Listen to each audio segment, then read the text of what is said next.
আমরা আমাদের মির্জা ফখরুলের বক্তব্য নিয়ে তার বিকৃতি আমি ওই দিনই বলেছি। উনি বলেছেন একটা ইউনিয়নে যে এই ইউনিয়নে যারা আওয়ামী লীগের নেতা কর্মী কোনো অপকর্মের সাথে জড়িত না, অন্যায়ের সাথে জড়িত না, এমন কারণ নামে যদি মামলা হয়ে থাকে তাহলে আমরা সেই তার মামলাটা প্রত্যাহার করে নেব, যদি সে অপকর্মের সাথে না যায়। আমি তো এই বাংলাদেশের সর্বপ্রথম একেবারে অন্যায়ভাবে মামলা দেওয়ার সাজাপ্রাপ্ত আসামি। আমি তো সর্বপ্রথম সাজা পেয়েছি। এই জন্য আমার কথা হচ্ছে যে যে কারণে যে অপরাধী না তাকে আমি মামলা কেন দেবো। মির্জা ফখরুল আলমগীর এই কথাটা বলেছিলেন একবার, এমন একটা কথা নিয়ে বিকৃত করেছিল 2018 সাল নির্বাচনে।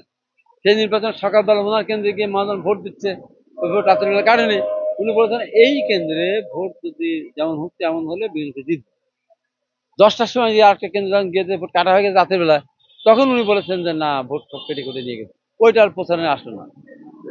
আমি যদি আহত হয়ে ঢাকা না আসতাম হেলিকপ্টারে, আমি ভোট কেন্দ্রে, আমার কেন্দ্রে শাহপুর কেন্দ্রে থাকলে আমিও তো বলতাম আমার কেন্দ্রে যে ভোট হচ্ছে এরকম ভোটে আমি জয়লাভ করবো। কারণ আমার কেন্দ্রে আমি 2.5টায় ভোট ছেড়ে দিয়েছি। তারপরে এক কেন্দ্রে আমার কেন্দ্রে ভোট পেয়েছে 3130 ভোট। যেহেতু আমাদের অনেক এমপি প্রার্থী 3000 2000 এমপি তাদের ভোট দেয়নি। এই যে ফখরুল আলমগীরের এই বক্তব্যটাকে তার বিকৃত করেছে ওই 18 সাল নির্বাচনের।